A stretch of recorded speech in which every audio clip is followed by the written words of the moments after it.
Pag-usapan naman natin yung particle na uro or ro. So again, no, yung particle po, ang tawag sa Korean ay josa.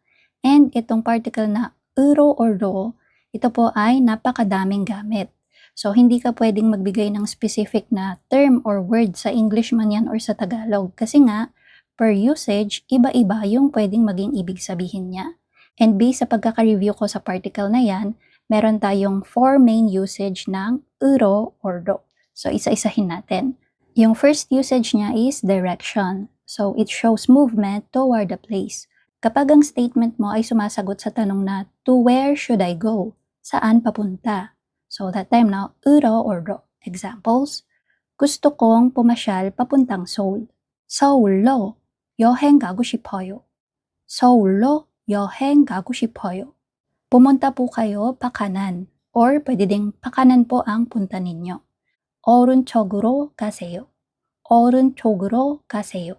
Kung gusto mong mag-park, pumunta ka sa basement level 2. 주차하고 싶으면 지하 2층으로 내려가세요.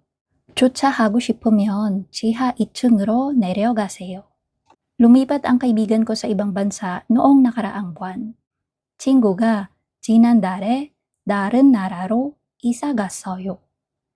친구가 지난달에 다른 나라로 이사 갔어요. Now, yung second usage ng uro or ro is to show how something is done. So, dito sinasabi mo kung ano yung mga tools, means, or methods na ginamit mo para magawa yung isang bagay.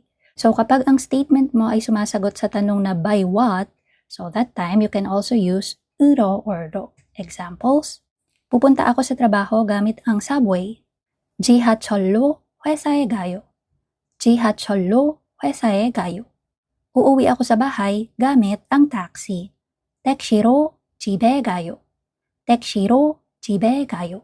Nagsulat ako gamit ang lapis. 연필로 글씨를 썼어요. 연필로 글씨를 썼어요. Now for the third usage ng uro or ro, it is to show change or result. So kapag merong transformation or pagbabagong naganap. Kapag ang statement mo ay sumasagot sa tanong na into what, okay, ano yung pagbabago na nangyari? Examples, pakiusap po magsalita sa Korean. 한국어로 말해주세요. 한국어로 말해주세요. Isinalin ko ito sa Ingles. 영어로 번역했어요. 영어로 번역했어요. Gumawa ako ng mesa mula sa kahoy. 나무로 책상을 만들었어요. 나무로 책상을 만들었어요. Yung klase natin ngayon, ililipat ko na lang sa susunod na Martes. 오늘 수업은 다음 주 화요일로 변경해드리겠습니다. 오늘 수업은 다음 주 화요일로 변경해드리겠습니다. Para naman sa fourth usage ng uro or ro, so this is to show basis, standard, or criterion. So kapag ang statement mo ay sumasagot sa question na based on what, base saan? So usually gagamitin mo to when it comes to rules, measurements, o kaya naman comparison. Examples, nagdesisyon kami base sa patakaran. 규칙으로 정했어요. 규칙으로 정했어요. Ini-evaluate nila ang mga estudyante base sa report card. 성적표로 학생을 평가해요. 성적표로 학생을 평가해요. Pinili sila base sa karanasan. 그들은 경험으로 선택했어요. 그들은 경험으로 선택했어요. Kilala ang Pilipinas sa mga naglalakihang buhaya. So again, no, basehan siya. Bakit kilala ang Pilipinas? Base sa mga naglalakihang buhaya. 필리핀은 큰 악어로 유명해요. 필리핀은 큰 악어로 유명해요. Again, those were the four main usage of the particle uro, ro. Pag familiar ka ba sa mga salitang ito o kaya naman madalas mo silang naririnig o kaya ay ginagamit, pero hindi mo sure or confused ka din ano yung pinagkaiba nila. So ito yung mga salitang wa, gwa, irang, rang, and hago. So itong tatlong to, particles ang tawag sa kanila, no? Sa Korean, josa. And yung tatlo na yan, magkakapareho sila kasi ang English term nila pare-pareho ay and. Sa Tagalog naman, at. Pero take note, minsan meron silang nuance or feeling na ang ibig sabihin ay with or kasama. So mamaya sa mga examples natin, makikita nyo yung gusto kong sabihin.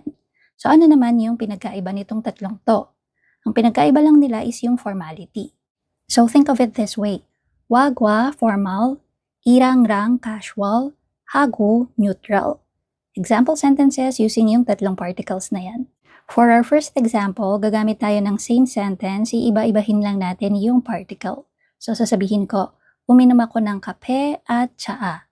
Using yung wa or gwa, formal tone, 저는 커피와 차를 마셨어요.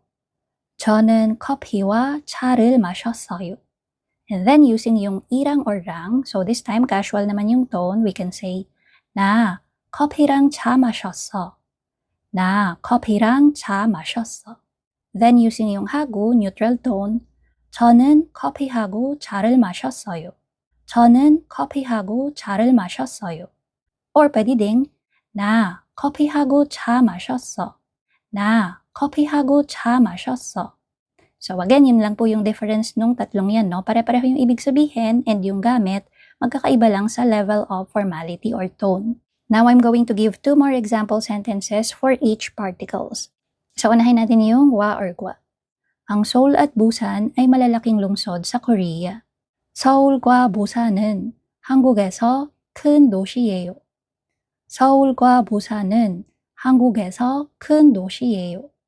Ang musika at pelikula ang hilig ko. 음악과 영화가 제 취미예요. 음악과 영화가 제 취미예요. So, di ba yung pagkakasabi or yung feeling ay very formal. Now, for irang and rang naman, nakapunta ka na ba sa Seoul at Busan? 서울이랑 부산은 가본 적 있어? 서울이랑 부산은 가본 적 있어? Gusto ko ang musika at pelikula. 음악이랑 영화 좋아해요. 음악이랑 영화 좋아해요. So, nakita niyo yung difference? So, pag irang or rang, mas casual or conversational yung feeling. Now, for hagu, again, this is neutral. So, ito yung pinaka-widely used when it comes to conversation. Examples? Gusto ko ang musika at pelikula. 음악하고 영화 좋아해요. 음악하고 영화 좋아해요. Nakapunta ka na ba sa Seoul at Busan? 서울하고 부산은 가본 적 있어요? 서울하고 부산은 가본 적 있어요? So, yung irang or rang at saka yung hagu, hindi sila nagkakalayo ng feeling or nuance. So, pwede mong gamitin yung irang or rang at saka yung hagu interchangeably sa conversation. Pero for formal speeches, writing, o kaya naman polite conversation, you use wa or gwa. Now, para naman dun sa sinabi ko earlier, minsan meron silang feeling or nuance na ang ibig sabihin din ay together with or kasama.